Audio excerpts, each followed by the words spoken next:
Hello, lighting people. 3D printing technology has been around a long time, but it's only been in recent years that we've seen 3D printed fixtures, actual luminaires, end up on fixture schedules and projects. And it feels like we might just be at the tip of the iceberg with this technology permeating through our beloved lighting industry. So we wanted to get more information on where the technology is and where it might be headed. And we thought we would contact a top researcher in lighting.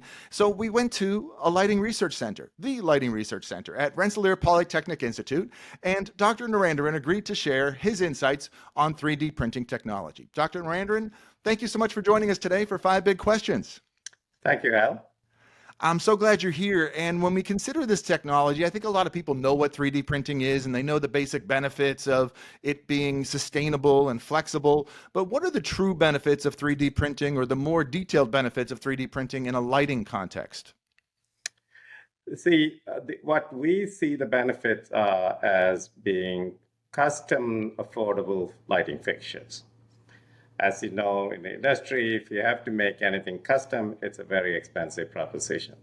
So what we are hoping that the 3D printing will offer is that customization and also the on-demand and maybe close to the site or on-site printing of light fixtures, so that you are not faced with issues like supply chain issue delays and things like that as we go forward. But today, we are still at the early stages from a lighting industry point of view. So the benefits should cover the different stakeholders as well, not just one community. I think that's what each stakeholder has to decide what may be the benefits for their part.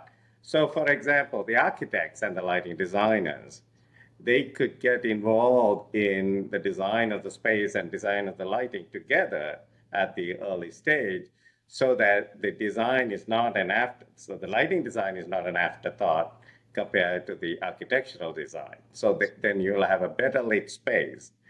And for the manufacturers, now you might have an opportunity to make light fixtures on demand without storage being involved or transportation being involved, so which are some of the cost items that enables the lighting manufacturers to be able to produce custom fixtures at reasonable cost.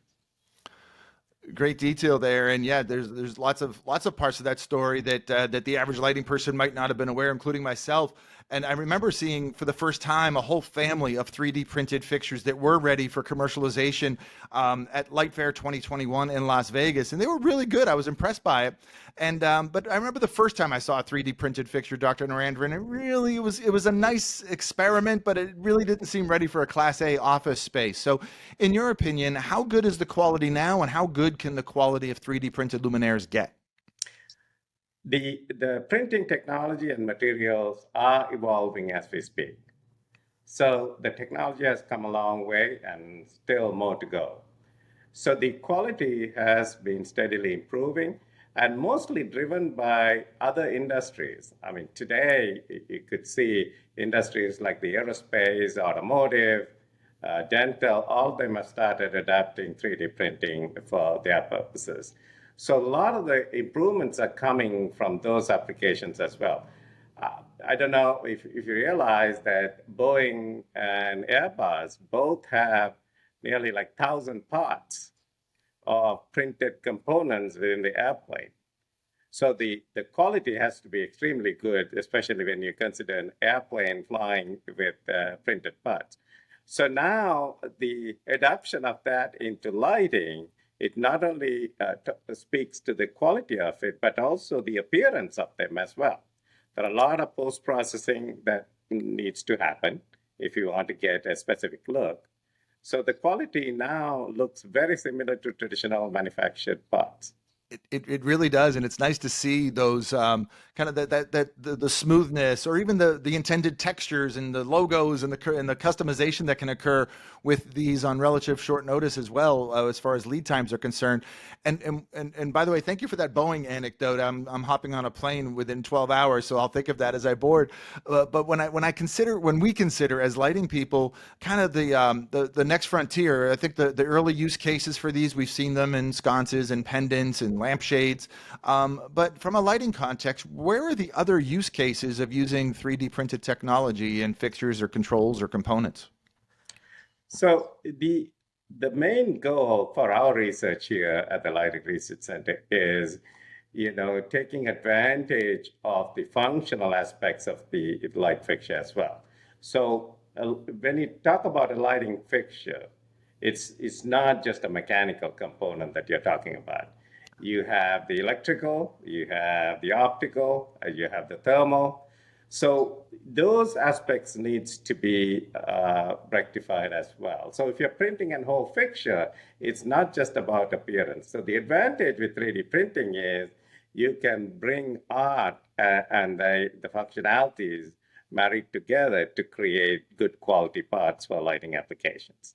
Makes sense. And when you consider the materials, and you've mentioned the materials a couple times, let's dig deeper into that. We have obviously traditionally, we were familiar with what a 3D printed component or prototype might look like, but I understand that there's like paper pulp and metals that can now be 3D printed. Let's learn more about that.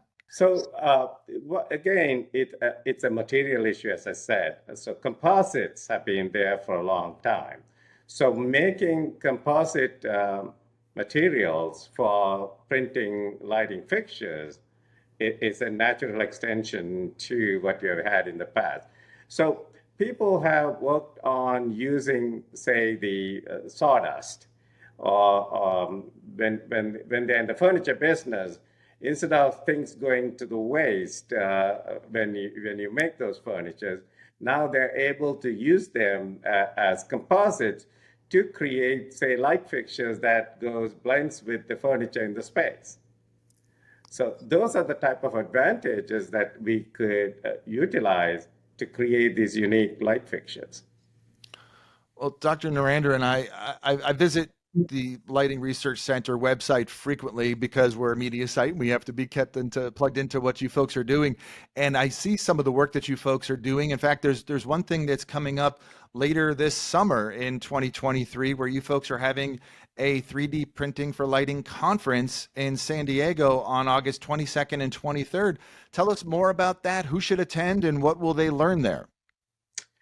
Yeah, so we actually initiated that conference within the SPIE community. It's more of an educational event that is needed for the evolution of 3D printing for lighting. Mm-hmm. So what we are hoping to accomplish with that conference is to bring the two main communities, the 3D printing community and the lighting community, together to understand each other's capabilities, strengths, and at the same time, what may be some of the challenges. Because the better the two communities understand each other's needs and the capabilities, we'll be able to make progress in getting the 3D printing for lighting industry to a point that we can benefit from all of the positive attributes of 3D printing for lighting. And we currently have over 30 papers in that conference from the different communities, like the manufacturers. There are several lighting manufacturers who are presenting their work. We have material manufacturers who will be talking about the new materials that's available for lighting. And also we have academia who will be talking about some of the academic research that has gone on.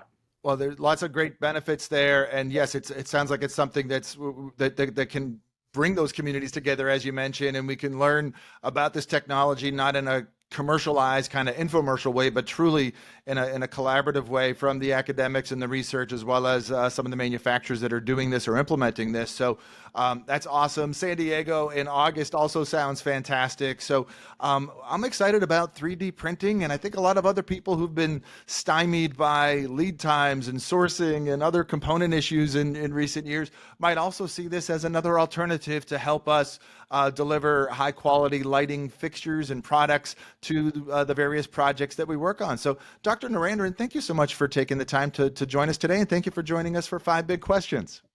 Thank you very much, Al, for including us in your program. Hey there, we really enjoyed that discussion. We hope that you did as well. Be sure to click that big LED logo next to me, and what that'll do is subscribe you to our YouTube channel so you don't miss the next 5 Big Questions interview. And YouTube subscribers always receive an early preview to the next interview before we even post it on the Inside Lighting website. Thanks, and